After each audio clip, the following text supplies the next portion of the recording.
told you guys that DDP was gonna go ahead and take that throne and be the true South African champ, man. This was a hard, tough fight for DDP. Came through and fought and won that battle. Now, guys, before we go ahead and talk about that fight, let's go ahead and really talk about Kai France and Dan Hooker, because those two sons of bitches surprised me. Dan Hooker literally going into the third round, smiling, laughing like he's in a wonderful wonderland in this fight, really enjoying the fight. He really gravitated with the fans, and I was shocked that he beat Gamrot the way he did, because the way I had Gamrot annihilating Dan Hooker.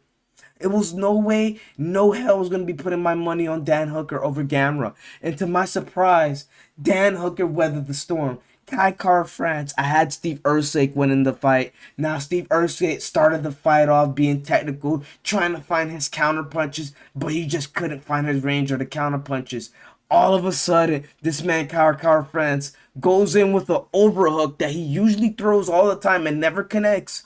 But this time, he connects using it as his third piece of the combination and takes out Steve Erceg, which was an absolute crazy knockout by this dude, Kai France. So give that dude a round of applause. By the way, I was betting on none of these dudes. Lucky for me, I betted on this one man called Dricus Du Plessis. Man, I knew Dricus Du Plessis was going to go ahead and win the fight just for the simple fact he made Adesanya cry. For you to get a grown man out of his emotions like that, I don't think you understand how much of a role that plays. Yes, that cry can play a role in terms of bringing more emotion into the fight, bringing more effort into the fight. But for a guy to get you out of mind like that, that's a sign. Another sign for me was when he walked out to Chris Brown, and this man, Dricus Du Plessis, walked out to some barbaric ass music. Dricus Du Plessis had, to my surprise, he beat Adesanya on the walkouts.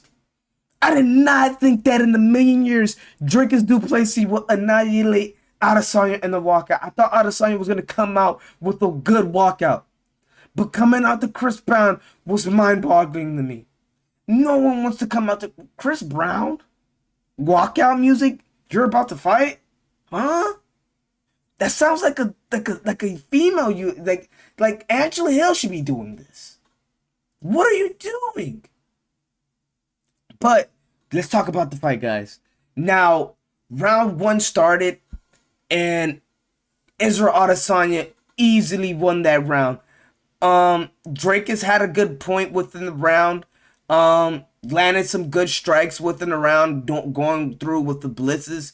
But when it was all said and done, Israel Adesanya did his thing with the stand-up game, connecting to the body, and literally just landing the left hand jabs. When it came down to round two, my boy Dracus stepped it up a notch, took it to the floor, got in positions. I believe he took his back at some point within the fight, if I'm not mistaken, and Adesanya was able to get up. But all said and done, Dracus was able to go ahead and take control of round two. But when round three came, I thought Dracus was going to be in huge problem. I thought he was gassed. I thought round two showed Dracus is going to be the more tired fighter going in the later rounds. But he was able to survive. What round did they end up lasting to? The fight ended up finishing in round 4. So yeah, round 3, when round 3 came about, yeah, I knew I'm not going crazy. So when round 3 came about, it was a stand-up war until like halfway through the fight. Adesanya was able to just go ahead and take control through halfway through the fight and to end the fight with those mean body kicks to Dracus. I thought that was going to be the story of the whole fight. The body kicks, that was like huge in the fight. And then when round 4 came through, Adesanya started off controlling the fight, doing his thing to start off. And then out of nowhere, Dracus does his blitz. And after he does his blitz, one strike connects to Adesanya's equilibrium. And then Drakus ends up on his back. And then does what he does. Now guys, we will be doing what's it called? What do you call those things? What do you call those things? We will be doing the live reaction video tomorrow to that fight. But guys, I just wanted a quick I just want to talk about the fight real quick with you guys, man. My mind has been all over the place with this right there. All in all, man, what's next for Drakus?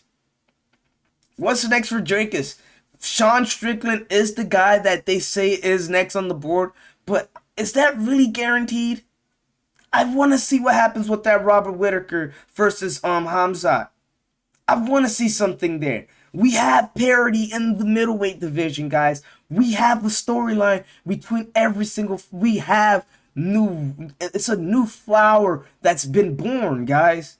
And I'm happy to see what Drakus does in the future. Now, I will say, if you are putting your money on Drakus, it is a scary thing to do because his fighting style is so awkward, and it takes the right person to go ahead and figure out that style of fighting. But if he does fight Sean Strickland again, today speaking, I think Drakus takes that fight. If he fights Hamzat today speaking, I think Drakus takes that fight. If he fought Robert Whittaker today, I think Robert Whittaker takes that fight, believe it or not. Drakus is good. He's an animal. I'm curious to see what happens in the future for this dude. I'm happy for this dude. Guys, like the video, subscribe if you haven't already. I'm out.